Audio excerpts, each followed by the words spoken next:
All right, now in week 3, I'm going to make sure that I show you with a dog that doesn't know what Whiskers did. He wasn't an advanced or well-trained dog. This is a newbie, and I want you to realize that every dog can leash walk, but the first thing you have to evaluate is your body language. Remember, dogs read body language, they do not speak human language. So you have to make sure that's the first thing you're evaluating. Now, this leash happens to be a shorter leash. That wasn't intended, but since we're dealing with that, you still want to go ahead and take that pointer finger or your thumb because you want to have a good locked in hand grip. And then the rest stays relaxed. You want to make sure then that it does hang relaxed. And if I have a puller, what's the first thing they're going to do? They're going to pull. So human habit when we get ready to practice leash walking is when a dog is pulling on us, we tend to follow the pull. The opposite is what you have to think, which means you go right turn or left turn. It'd be the right turn. That's the turn for the distracted dog. So automatically you're heading the opposite direction. So you see how I picked my speed up on that? I'm actually going to take that right about turn, head the opposite direction no matter if their nose goes to the ground. We're going to go out to the grass. See if I can get him a little distracted. Good boy. And what you're going to see here is I've got to say good boy. Good. And you don't hear me repeating any command except for a marker that that I don't like that. Good boy. And the behavior that I do like.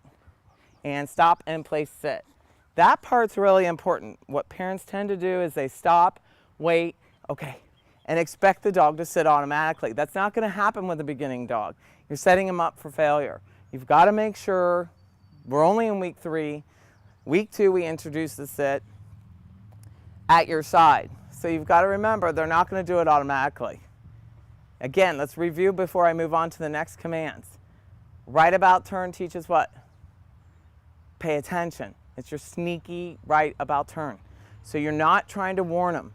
What's the form? Make sure that you have a J at the end of the line. The leash is on your hand, and you don't stop and wait and pull the dog. You actually pick your speed up. Good boy. And you praise, praise, praise. Good boy. I'm going to go right back out there one more time so you can see. Now he's going for my feet. And movement, bullet. It's really important. Buster, stop. Good boy. If I stop to fight that behavior, we're just, Buster, stop.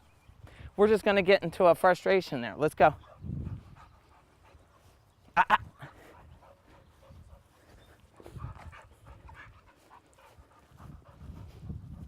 Now, becoming firm about something like that is important. You want to stop and have a conversation over this. Because, okay, playing and grabbing your feet and ignoring you is all what dogs do. They do it with one another. So you've got to realize you have to be the pack leader in that moment. Now let's review on the left turn. And I'm going to take it right out to the grass on that one, okay? Good boy. I got an automatic sit. What should I do? Recognize it. Let's go. Left about turn. First your left hand, outside foot. Outside foot. Demand your space. Good boy. Let's go. Now I'm not saying heel here because he's not ready to be practicing heel, right? Left about turn. Good boy. Because his attention is far from being on the handler. Good boy. If he just continued, I can run. Movement. Just think movement. Good boy. Sit. So, would I practice with a dog like this? Okay.